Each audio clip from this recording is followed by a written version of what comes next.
네, 다시 시작하겠습니다. 아스피린 보겠습니다.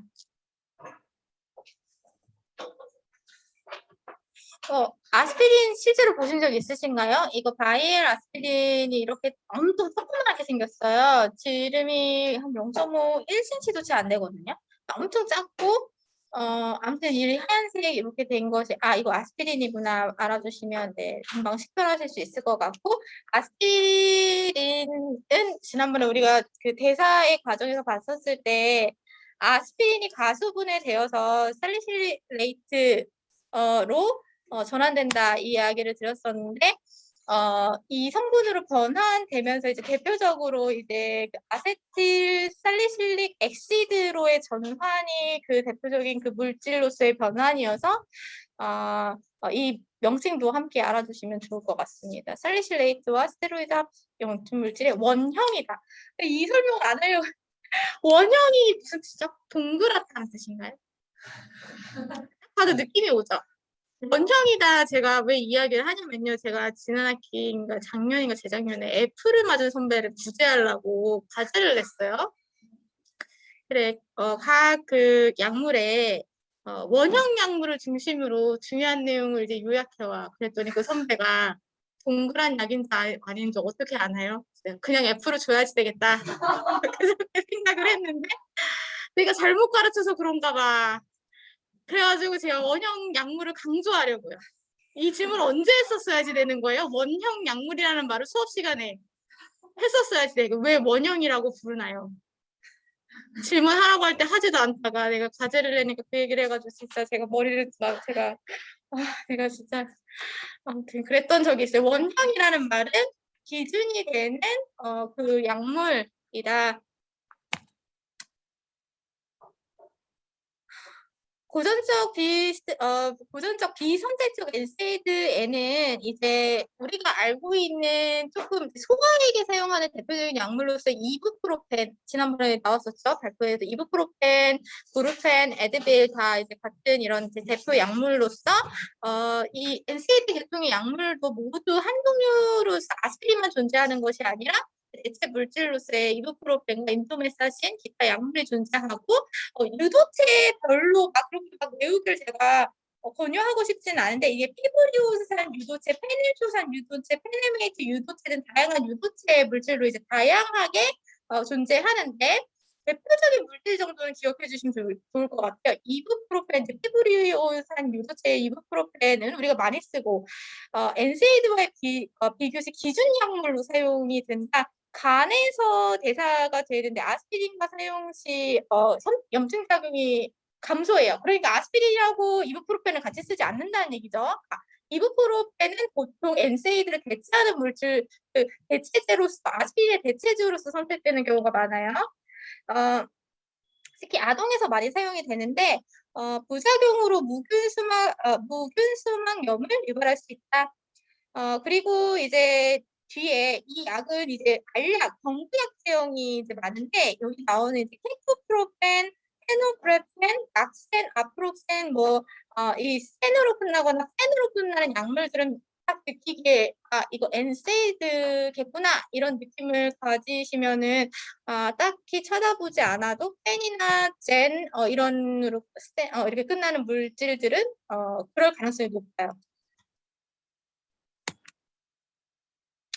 그다음에 페닐초산 유도체로서 이제 디클로펜 제가 이 컬러링을 해놓은 단어들은 머릿속에 있으셔야지 나중에 이 처방을 다시 봤을 때 이거 인세이드 항염증성 물질 이렇게 기억이 나실 것 같아요. 그래서 적어도 디클로펜학, 이거 아시클로펜학은 제가 한 번도 임상에서 아시클로펜학으로 읽어본 적이 없어요. 전부 다 에어탈로 처방이 나고 에어탈로 읽었어.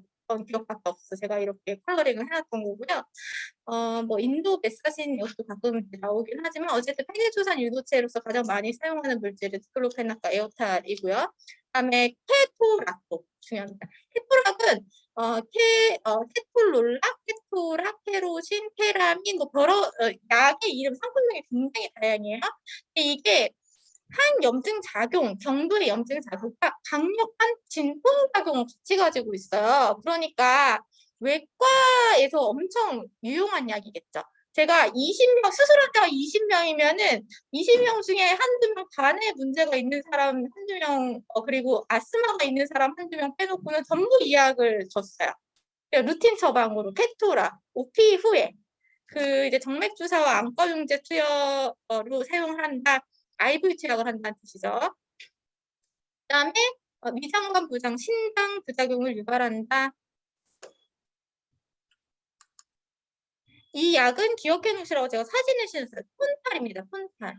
페나메이트 의료체 중에서 가장 많이 사용하는 메페나믹 애시드 폰탈. 이거 하나만이라도 기억하시라고 이제 페나메이트에서는 폰탈만 제가 강조하겠고요. 기타 약물에서는 메슈리드와 이거 예쁘죠? 제가 음성에서 많이 썼던 약을 위주로 지금 설명드린 거예요. 이거 이제 기타 약물로서는 소말겐으로 이것도 제가 이렇게 풀텀으로 다 읽어본 적이 없어요. 소말겐 이것도 메슈리드로밖에 읽어본 적이 없어요.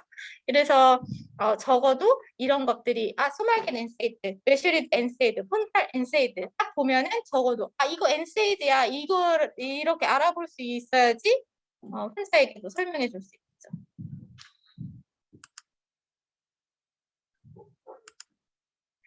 이 약물을 이제 세레브렉스라는 약은 조금 독특한 기전을 가지고 있어서 따로 이제 빼서 이야기를 하려고 이제 사이클로시제나제 2 폭스를 이제 줄여서 이렇게 부르고 있습니다. 그래서 이게 왜 따로 구분되는지 이제 뒤에서 배우실 거고 대표적인 약물인 세레브렉스, 세레폭시브, 세레브렉스 같은 말입니다. 이 약은 앞에서 배웠던 대부분의 엔세이드와 마찬가지로 항염증과 진통과 해열의 효능을 여전히 가지고 있는데 비선택적 폭스 억제제 앞에서 배운 것들은 원과 투 아형을 모두 차단하는데 얘는 투만 차단한다는 뜻입니다. 투만 선택적으로 이제 차단했다는 뜻입니다. 왜? 위장관 독성을 감소시키기 위해서. 엔세이드의 가장 큰 문제점은 위장관 독성을 가지고 있다는 거예요. 주사로 맞아도 입으로 먹어도 마찬가지입니다. 주사로 맞아도 그 엔세이드의 성분상 위장관 독성을 가지고 있는데 그러니까 위가 망가져서 속이 쓰리고 기타 설사 등을 할 수 있는 어떤 그런 것들을 가지고 있는데 그걸 줄이기 위해서 그 원과 투를 모두 차단시키는 투만 차단시키는 물질을 개발을 했는데 근데 여기서 중요한 거는 이제 심혈관 혈전 장애 유발률이 높았대요. 속 쓰린 게 더 위험해요. 심혈관 기능 장애가 있는 게 위험해요. 그죠? 아주 특별한 경우가 아니고서는 이 약은 선택적으로 사용하는 대체제로서의 역할을 예를 들어 엔세이드를 한 2달 먹었더니 위가 다 망가졌어. 그래서 이제 더 이상 엔세이드를 쓸 수는 없는데 뭘 주긴 줘야지 돼. 그럴 때 잠시 사용하는 약으로 세레브렉스, 세레폭시브를 사용할 가능성이 높다는 거죠. 근데 이게 심혈관 혈전 장애 유발이 높기 때문에 아무에게 줄 수 없고 이런 질환을 이미 가지고 있는 사람에게 쓸 수 없다. 제가 기존에 사용하는 물질 중에 이제 이것은 이제 뺄 수가 없어가지고 우리가 지금 배우고 있는 대다수의 진통제들은 뭐였죠? 아세트아미노펜 비마약성 중에서 아세트아미노펜과 이제 타이레놀이죠. 엔세이드 이렇게 나와 있는 지금 배운 아스피린과 기타 등등의 엔세이드 그다음에 따로 분리했던 콕스2 선택적 억제제인 세로콕시브 이 세 가지를 지금 분류했어요. 작용 기전의 차이를 보기 위해서 그런 거예요. 진통제라고 다 똑같다는 건 아니라는 거죠. 진통제이면서도 말초 중추에서의 지난번에 진통제에 대해서 얘기하면서 프로스타글란딘의 생성에 대해서 태영 학생이 어제 얘기를 했었어요. 기억하실까요? 프로스타글란딘이라는 물질은 통증과 관련해서 이제 생성되는 주요한 물질인데 이 양쪽 이 라인은 둘 다 콕스2 라인입니다. 말초에서의 염증과 중추에서의 사이토카인의 유리 이 라인은 다 둘 다 콕스2예요. 근데 아까 세르콕시브는 뭐였죠? 선택적으로 이 두 가지 라인을 차단시키는 거고요. 콕스1은 여기 있습니다. 컨스트럭티브 콕스1. 근데 이제 콕스1과 2를 다 차단시키는 것은 우리가 원과 투를 지금 엔세이드를 원과 투 원래 일반적인 엔세이드는 원과 투에 지금 8이라고 가정해서 보면은 엔세이드는 팔도 양쪽으로 뻗었고요. 이렇게 팔 뻗고 다리도 한 적 뻗었어요. 폭스 1에. 세 가지를 다 뽑고 있고 세레콕시브는 8만 양쪽으로 뽑았고요. 아세트아미노펜은 중추의 사이토카인 유리 쪽으로만 한쪽만 뽑았어요. 그럼 어떤 기전을 모두 통증을 조절하는 기전상에서의 프로스타글란딘의 생성을 차단시키는 어떤 물질로서의 그 기능은 다 유사하지만 어떤 걸 차단시켰는지는 조금씩 다르다는 얘기를 하고 있는 거예요. 근데 이 사이클록시제나제 콕스는 아라키노이드 X제 염증의 중요한 매개인자인 프로스타글란딘의 어쨌든 전구체를 변화시키는 효소라는 것인데 이것을 차단시키는 물질로서의 진통제 작용 기전은 1과 2가 각각 있는데 아무튼 1, 2를 모두 착용하는 것과 2만 차단하는 것에 차이가 있고 원래 아스피린과 비선택적 NSAI드는 콕스 1, 2 아형 모두를 억제하여서 신체 전반에서의 프로스타글란딘과 스론복산의 합성을 감소시킨다. NSAI드는 NSAI드가 피를 묽게 하는 작용도 있다. 아스피린. 그래서 NSAID의 원래 작용은 굉장히 다양하고 그 물질 자체를 어떤 그 억제시키는 기전이 아직도 밝혀지지 않은 것들도 있을 만큼 굉장히 광범위해요. 프로스타글란딘이라는 물질은 우리가 통증에 대해서만 얘기하고 있지만 프로스타글란딘의 역할도 굉장히 다양하고 아형도 다양한데 지금 우리가 기억할 거는 통증 조절에서의 아형인 1, 2와 그 1, 2 중에서도 선택적으로 2만 통제하는 이제 세로콕시브라는 물질을 사용할 수 있고 1과 2를 다 차단하는 물질로서의 엔세이드, 2의 일부만 차단하는 아세트아미노펜이 있다. 여기까지만 할게요. 위상관 부작용을 가지고 있다. 그때도 위벽을 보호하는 기능을 가지고 있다고 태영 학생이 어제 얘기했었거든요. 근데 아무튼 세로콕시브를 위상관 독성 때문에 쓰는 것인데 엔세이드 독성은 뒤에서 다시 한번 책으로 다시 복습을 할 거예요. 그래서 아스피린을 정리하도록 하겠습니다. 여기까지 배운 약들 중에서 아스피린 정말 많이 나왔고 이제 구체적으로 그 약의 임상 적용에 대한 이제 어떤 공부, 약물에 대한 공부를 할 때 이런 형식으로 이제 하게 될 때는 우리가 지금까지 용량에 대한 이야기를 1, 2주차의 약 법학적인 측면에서의 어떤 용량에 대한 이야기를 했을 때 상용량의 범위 내에서 사용을 해도 그 양이 얼마인지 용량 단위가 어떠냐에 따라서 전혀 다른 효과를 낸다는 것 대표적으로 보여준 약물이 아스피린이거든요. 저용량 범위 하루에 300을 사용했을 때 저용량 75, 80, 100 이런 식으로 아스피린 프로텍트라는 이제 약을 혈전 예방을 목적으로 먹을 때는 소량만 먹는다는 뜻이에요. 그런데 염증을 줄여주기 위해서 먹기 위해서는 2,400에서 4,000 사이를 먹어줘야지 염증을 줄여주는 고용량 세라피가 가능하다는 것이고 250, 300, 500의 단위로 해열소염 진통제의 2, 3일 복용 가능, 발열, 근육통 이런 데에서 이제 사용하는 우리가 알고 있는 엔세이드 고유의 어떤 한 염증 작용은 저용량에서는 나타나지 않아요. 많이 먹어야 된다는 거죠. 2,400에서 4,000 정도. 그리고 중간 정도 사용하면 진통과 해열 작용을 가지고 있다. 그래서 아까 아스피린 제가 일부 해열 진통 작용을 가지고 있다고 얘기한 것은 그 염증이 해소되는 과정 중에서 해열의 것도 생성되는 것, 기능이 있는 것으로 알려져 있어요. 그래서 쉽게 흡수되고 가수분해, 일상 대사를 통해서 아세테이트와 살리실레이트로의 이런 변성이 일어나는 이런 단계에서 얻게 되는 그런 주요한 성분들이 어쨌든 우리가 알고 있는 어떤 작용을 하는 주요한 그 과정에서 필요한 것이고 반감기는 3시간에서 5시간, 고용량에서는 15시간까지도 걸린다. 고용량과 저용량의 사용이 전혀 다르다는 것을 기억해야 할 필요가 있겠고요. 엔세이드는 주로 소말겐, 메슈리드, 이부프로펜, 아스피린 다 먹는 약이었어요. 주사제는 몇 개 안 됐어요. 테포라. 일부 프로펜 제형 중에 몇 가지만 주사제였거든요. 이제 주사제로 사용하던 아편계 물질들보다 훨씬 접근하기가 용이하다는 장점이 있죠. 그래서 이런 이제 그리고 이부프로펜 계열의 반감기는 약 2시간이다 안전하다. 그래서 아동에게 주로 사용하게 됩니다. 나프록센과 피로시감은 방광기가 길어서 하루에 한 번 혹은 두 번까지밖에 이제 사용만 해도 충분한 효과를 나타낼 수 있다는 것. 그리고 경증에서 중등도, 아까 그 진통제, 마약성 진통제 중등도 이상에서 사용했다면 좀 약한 통증에서는 NSAID를 먼저 사용하게 되고, 그리고 주로 전신성 통증의 해소에서는 이제 주사제, 케톨락은 항염증제 부분으로 전신성 통증 해소를 해서 제가 외과 환자에게 주로 이제 주사제를 사용하게 된다고 이야기를 했고요. 그다음에 NSAID는 굉장히 효과가 아직도 밝혀지지 않은 무궁무진한 어떤 그 연구의 대상이기도 해요. 그래서 장기 투여 시 대장암 발생의 위험을 감소시킬 수도 있고 일부 뭐 이런 유전성 질환의 형성을 감소시킨다는 연구 결과도 있습니다.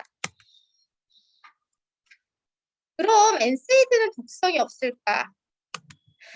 NSAID 독성은 교과서 332페이지를 제가 볼 건데요.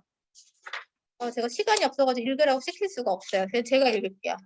아스피린은 항염증 용량에서 가장 일반적으로 유해 효과는 위성면이다. 아까 나왔어요. 위성간 독성 때문에 폭스트 선택적 억제제를 쓴다고 했습니다. 그리고 장기적인 투약은 위궤양과 위장관 출혈을 일으킬 수 있다. 그러니까 2달, 3달 계속 NSAID를 먹다 보면 위에 구멍이 나서 위 출혈을 유발시킬 수 있다는 거죠.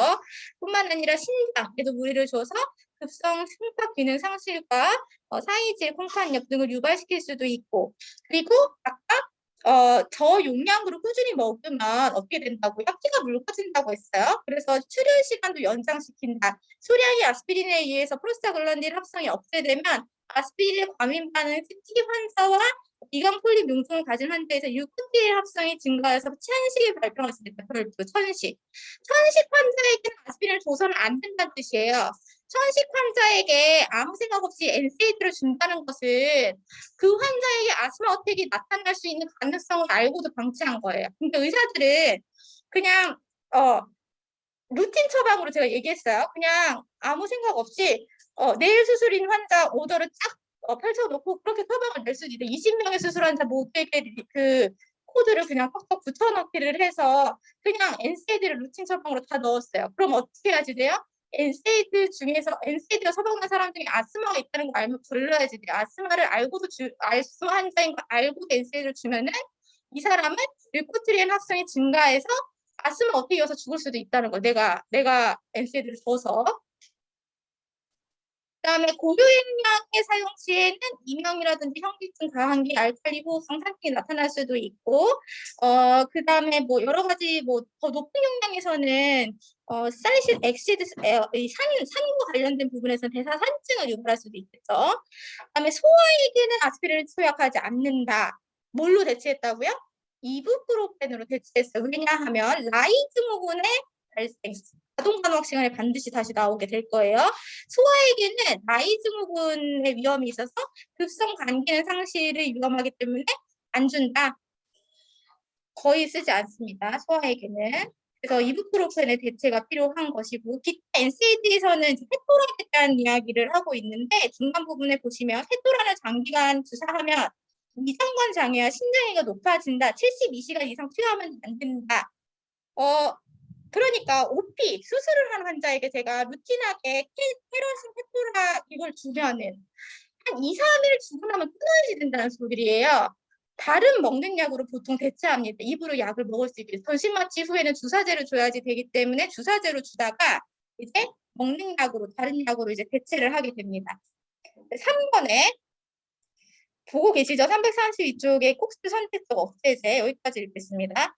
콕스 선택적 억제제는 위장관 출혈증의 효과는 상대적으로 낮다. 다 배운 내용이에요. 지금 처음 보는 거 아니고 아스피린을 먹으면은 위에서 미경련과 미출혈증이 나타날 수 있대요. 그러니까 콕스 선택적 억제제인 세라콕시브를 먹음으로써 이거를 조금 대체해줄 수도 있었는데 건너뛰고 밑에서 4번째 줄에 보면 이런 세르콕시브 계열 선택적인 콕스트 선택적 억제제는 심근경색과 뇌졸중의 위험을 증가시킨다. 아까 나왔었죠. 혈전의 생성을 증가시키는 것은 훨씬 더 위험하다고 해서 위장관 독성보다. 그러니까 이거를 먹는다는 것은 아주 특별한 케이스여서 대체제가 잠시 필요할 경우에 잠시 사용할 수 있는 물질로서 적합하다. 같은 것을 알 수 있습니다.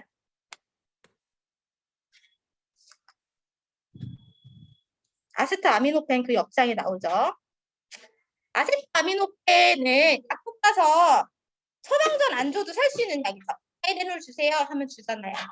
이런 약물들을 OTC 약물이라고 합니다. OTC 약물, 오버 더 카운트, 처방전 없이 살 수 있는 약. 아세트아미노펜, 타이레놀, 아세트아미노펜, 서스펜 다 같은 이야기입니다. 우리가 알고 있는 타이레놀은 진통, 해열 작용을 가지고 있고 염증 작용은 항염 작용은 없다고 해서 항염증 효과와 항혈전 효과, 피를 묽게 하는 것과 이 염증 효과죠. 아까 라인상 기전상에서 일부는 그것이 동일했고 일부 그 트롬복산과 관련된 부분에서 효과는 나타나지 않는다는 거죠. 그래서 중간에 아스피린의 적응증에 대체적인 그 NSAID를 대체하기 위한 물질로서 안전하기 때문에 많이 선택되어지고 있고 소아에게도 타이레놀 시럽은 굉장히 유용한 물질이죠.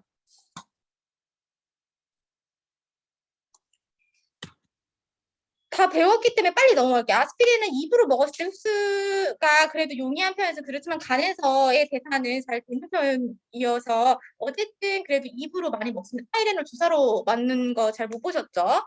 근데 이제 간 기능이 정상인 사람의 건강기는 2~3시간, 독성은 미약하다. 일반적인 용량, 상용량의 수준에서요. 그렇지만 간에 대한 부담은 어쩔 수 없다. 대사 과정에서 그것들이 무리를 일으킬 수 있는데 약사가 약을 팔 때도 3,000원짜리 타이레놀 팔 때도 술 먹지 말라는 설명을 해요. 왜냐하면 하루에 3잔 이상 술을 규칙적으로 마시는 사람은 아세트아미노펜에 의한 간독성 위험의 발생이 증대된다 했어요. 꾸준히 술 먹는 사람에게 아세트아미노펜을 준다는 것은 도박이라는 거죠. 금주. 그러니까 우리가 아세트아미노펜을 먹는 사람에게는 반드시 술을 먹지 않도록 해야 된다는 교육을 해줄 필요가 있겠습니다. 스테로이드와 항염증 약물 305쪽으로 앞으로 이동하겠습니다. 지금 우리가 배우고 있는 약들은 우리가 감기라든지 일반적인 질환에서 많이 쓰는 약들로서의 진통제와 소염 진통제에서 배웠고 그 다음에 많이 쓰는 약물, 우리 지난번 발표 시간에도 항히스타민제들은 많이 나왔었거든요. 근데 우리가 알고 있는 항히스타민제는 아주 일부만 알고 있을 가능성이 높습니다. 여기서 이제 오타코이드라는 단어를 보시게 되실 때 처음 들어보는 것일 수도 있지만 오타코이드라고 대표적으로 알려진 물질들이 이미 다 알고 있는 물질들이에요. 히스타민, 세로토닌, 안지오텐신 다 들어보신 단어들이죠.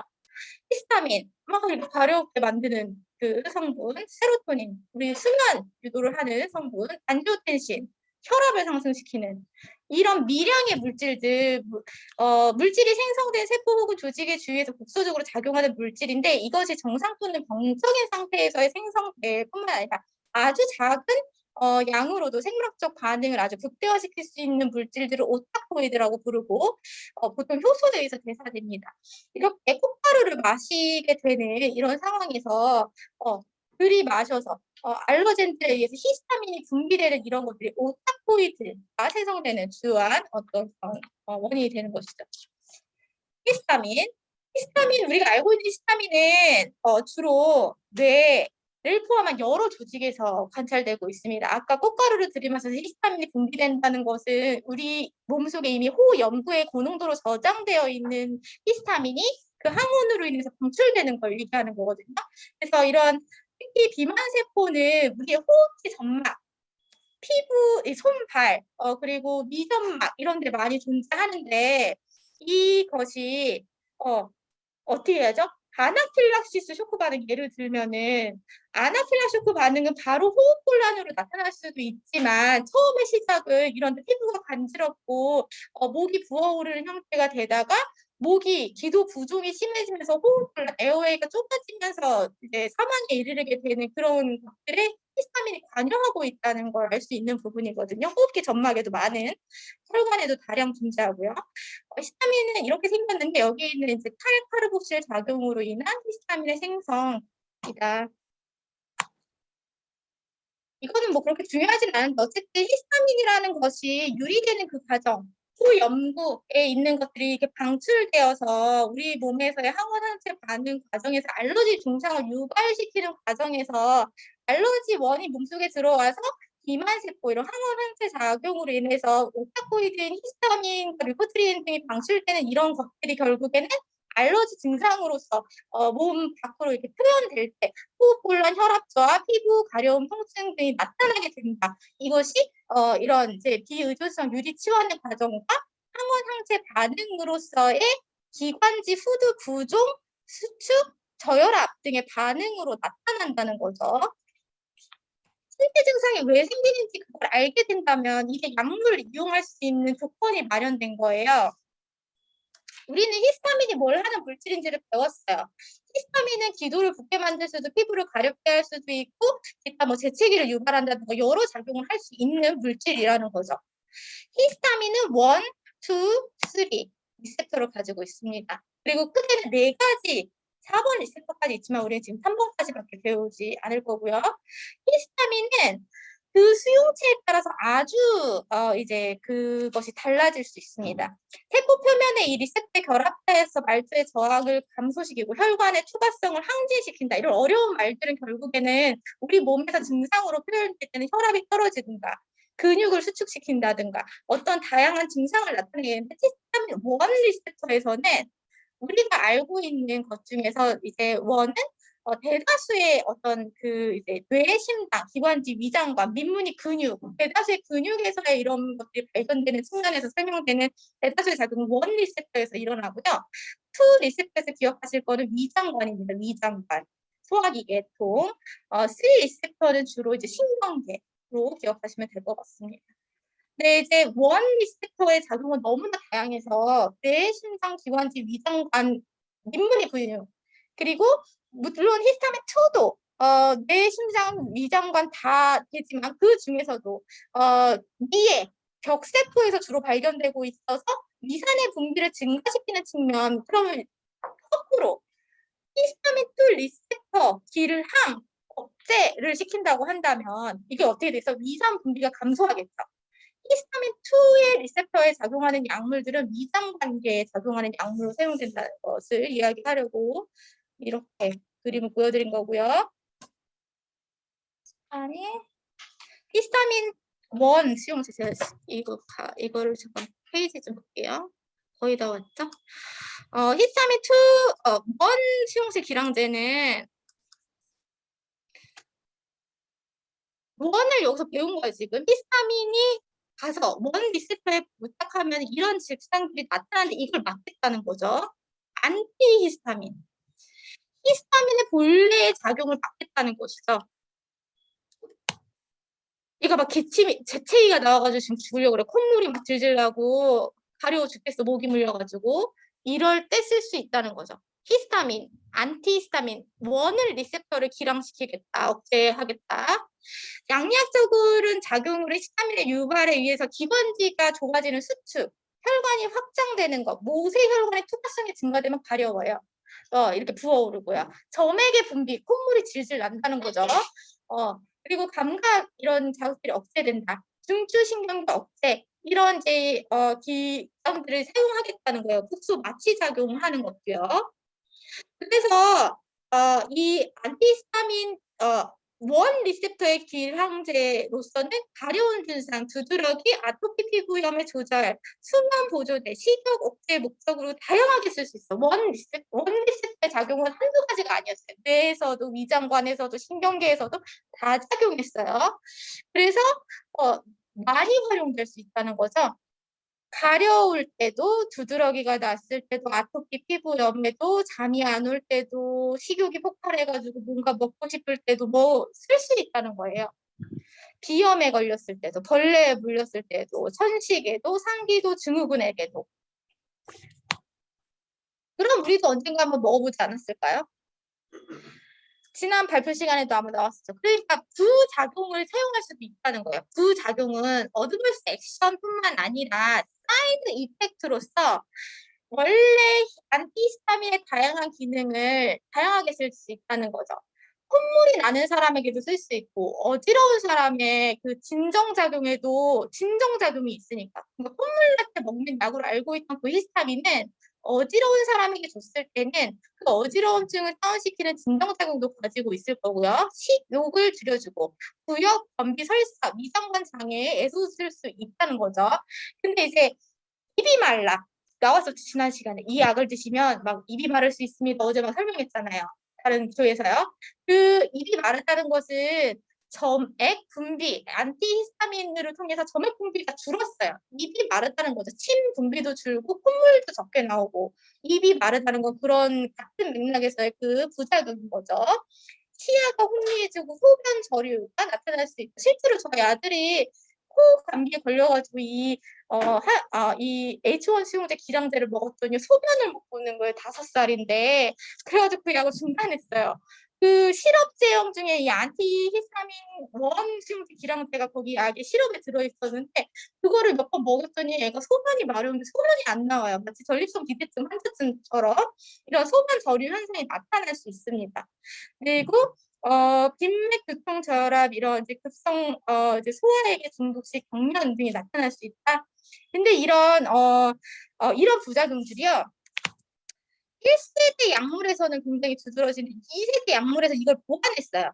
우리가 1세대 약물로서 많이 알고 있는 게 페니라민과 액티피드거든요. 액티피드 드셔보신 분들 계실까? 저희가 코 막힐 때 액티피드를 먹어봤는데 너무 졸려요. 한 반알만 먹었는데도 한 30분 있다 그냥 바로 잤던 것 같아요.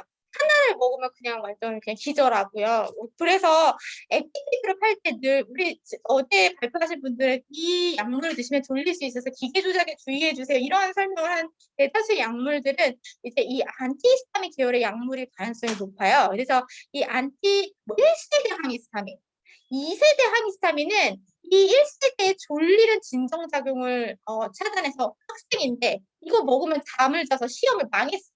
그럼 다시 이 약을 먹고 싶겠어요? 안 먹고 싶겠죠? 액티피드를 지르텍이라든 에바스텔로 대체할 수 있다는 거거든요. 그래서 페니라민과 액티피드, 베나드릴, 프라퐁은 또 한편으로 이 졸린 걸 이용해서 어떻게 쓸 수 있겠어요? 자야 되는 사람. 밤에 잠을 못 자. 근데 수면제를 먹기 싫대.